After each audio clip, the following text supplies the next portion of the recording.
Welcome to the next Furlongs and Horses preview. My name is Rachel, and I am your host. You can find everything at either one of two blogs. You can either find me at furlongdrive.blogspot.com or at roadtothecupblog.blogspot.com. Today's preview is on the Haskell Invitational.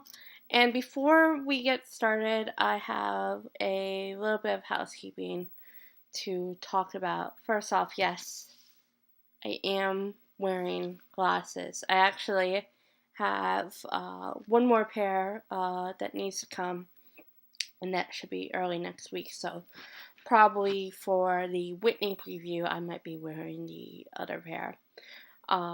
Secondly, I want to send out my condolences to the connections of Dance with Fate, who sadly passed away yesterday as he was undergoing his final preparations for the San Diego, which is tomorrow, and that's the prep for the Pacific Classic. And sending out my prayers to Wayne Catalano, who has a horse in this year's Haskell. He is currently in, my guess is a Chicago hospital, battling pneumonia. So let's go ahead and take a look at this year's Haskell field. There's a field of 9. There are 8 boys and 1 girl going in this year's race.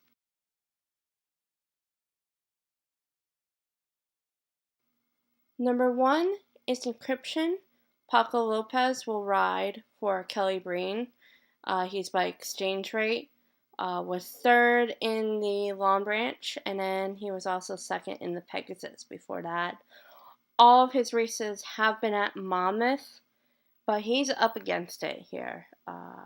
He is the local in the race. I don't see him doing well at all against the likes, because this is actually a pretty good field this year, and I feel like he's gonna finish up track. I wouldn't actually be surprised if he finishes last in this race.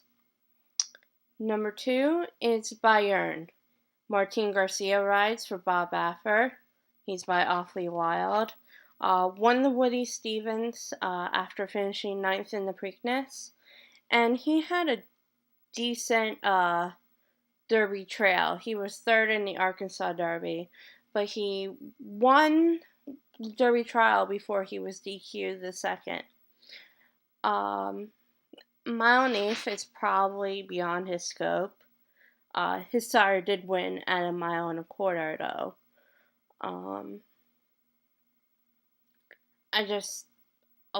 I know he's the second choice in this race.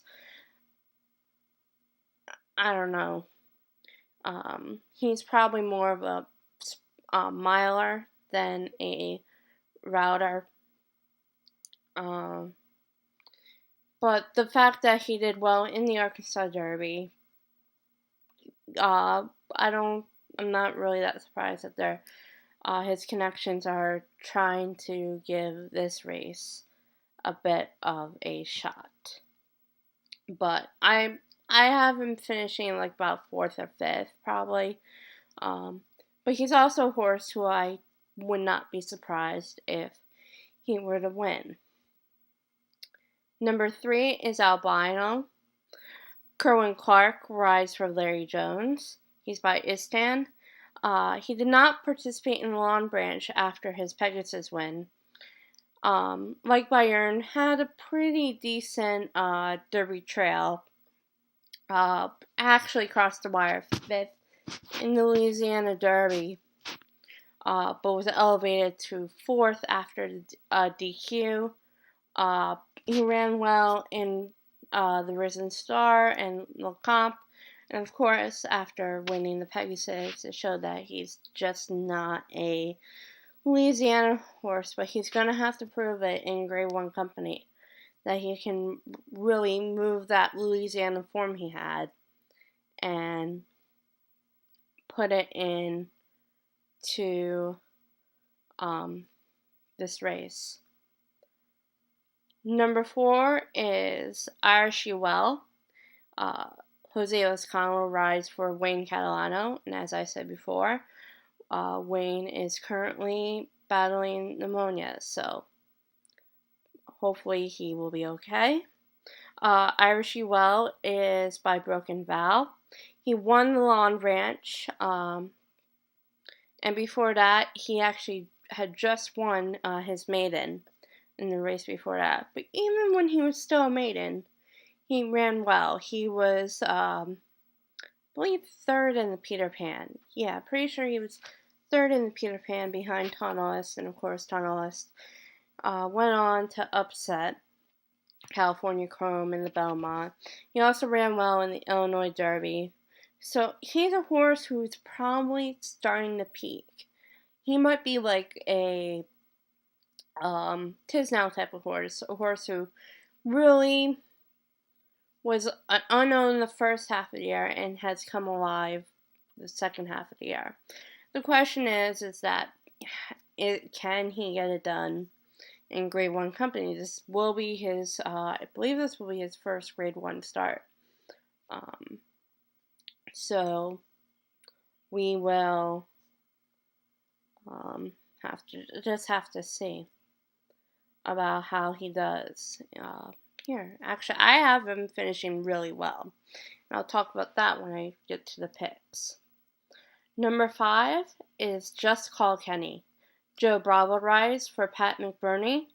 And Just Call Kenny is by Jumpstart. He won the Spectacular Red in January, and then last time out, he was second to Irish UL in the Lawn Branch. But like Encryption, he's taking a major step up here. And one of those two horses is probably going to be your last place horse. I am just not 100% sure which one it will be. But I think those are the two automatic throwouts for this race. And they'll probably be last and second to last by the time the horses get to the wire. Number 6 is Social Inclusion. Edgar Prado rides for Manny Espuna and Pora. And I apologize for mispronouncing his last name. He's by Pioneer of the Nile. He's been third in his last 3 starts, the Woody Stevens, the Preakness, and the Wood Memorial. He started off the year great. He won his first 2 races of his career, but he has that early promise by finishing third in those 3 graded stakes. It's still there. He just needs to finish the job. And I think a mile and eighth, like Bayern, is probably a little bit too far than he really wants to go. He's probably more of a miler than Bayern is. Bayern's probably more of that sprinter miler type horse, where Social Inclusion is probably just a mile and 16th type of horse. Mile and eighth is probably his max distance. So we'll have to see how he does here. Number 7 is Untappable.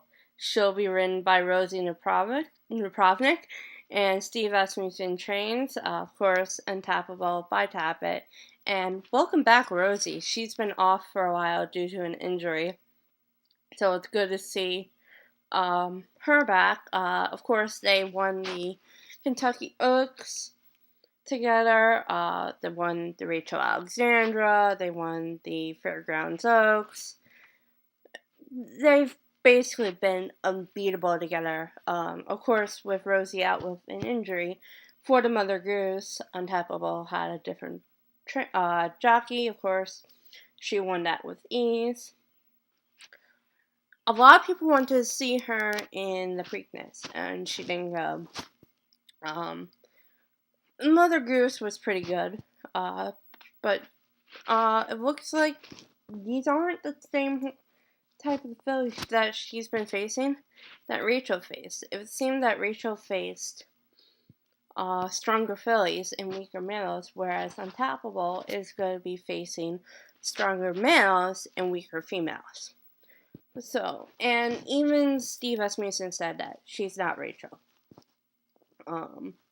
And by this time, Rachel had already won the Preakness. As a matter of fact, both of the filly winners, Serena Solon and Rachel Alexandra, had went into the Haskell with wins over males. Serena won hers in what is now known as the Spiral, and of course Rachel won the Preakness. This is going to be Untapable's first try against males. The one thing that is good on her side is that her half-brother is Patio Prado, who was third in the Derby. That grade 1 against high-quality males is in her pedigree. And actually, his owners own Irish UL. So we'll see what happens between the owners of Patio Prado and Patty's little sister. Number 8 is Wildcat Red. Luis Saez rides for Jose Galfaro, and again, I apologize for the mispronunciation. 18th in the Kentucky Derby for the Wildcat colt. He won the Quality Road in his last, and the runner-up of that race, East Hall, just won the Ohio Derby recently. A mile and eighth, despite his pedigree, like California Chrome, he's actually already outrun it because he ran great in the Florida Derby. He won the Fountain of Youth. He's a horse who is that like hard spun type of horse who mile and quarter is probably too long. Mile and eighth, a pretty good distance, but like that 7 furlongs to a mile and eighth is really in his wheelhouse. Even if he doesn't win here, he'll probably go to the King's Bishop and do pretty well there. But I think he has a very, very serious chance to win here in this race. And finally, last but not least, is number 9, Meadow Count. Robbie Alvarado rides for Dale Romans. He's by Dynaformer. Third in the Belmont, behind Tunnelist and Commissioner. 8th in the Derby. He is more of a dirt synthetic horse, but Dynaformers tend to be trying to find the right word for it. Surface. Can't think of the right word for it right now. But he depending on the service, he'll run well. I don't know if he will do as well on Sunday, just because of who's in the race. But he might surprise me and just get a piece of it in the top 3. So that is your field for this year's Haskell. And then, so let's get right on to the picks.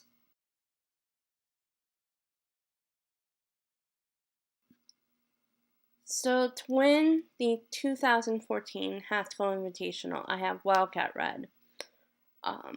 Monmouth tends to be a speed-friendly track, and he'll probably be towards the front. Social Inclusion will also be towards the front, but I prefer Wildcat Red over Social Inclusion only for the fact that he has already done well in grade 1 company at this distance, and social inclusion's best finish in a grade 1 in the mile underneath is third, Wildcat Red is second. In second, I have Irish UL, and a big reason why I have that over any other horse in this race is because just the way that he won the final prep at Monmouth, the Long Branch, and he has, even before he broke his maiden, he had run well against horses who went on to be Grade 1 winners or Graded Stakes winners, to be a little bit more exact. And in third, I have Untappable. And the reason I have her third is that I believe she is the best horse in the race overall. But with this being her first chance against males, and as I said, the females she's been facing have probably been weaker than the females that Rachel Alexandra faced, Serena Son faced in their Haskell winning years. But she is, I feel, the best of the rest for this race. So this is a big weekend. A lot of stuff come back. I think from here on out, there are going to be winning your in races each week. Next week there are two in the Whitney and the Clement Hirsch. This week there are three along with the Haskell. Tomorrow there's the King George at Ascot in England. And then also on Sunday there's the Bing Crosby at Del Mar. So there's going to be a lot of videos coming out. There's not going to be a video preview on the Bing Crosby. However, next week there will be a video on the Whitney and hopefully the Clement Hirsch. But that's not going to be decided until I figure out how much time I have to write out my preview and then record and edit and stuff like that. I will have another video probably of the rest of the races that I will be doing videos on, and much more. There'll probably be a couple of non-Breeders' Cup winning your in previews coming up as well, but those won't be decided until we get closer to the Travelers, which is at the end of August, and much more on that. So I hope everyone has a wonderful weekend. Happy betting. Hopefully everybody returns safe and sound. And I will see you all next week for the Whitney preview. Until then, bye.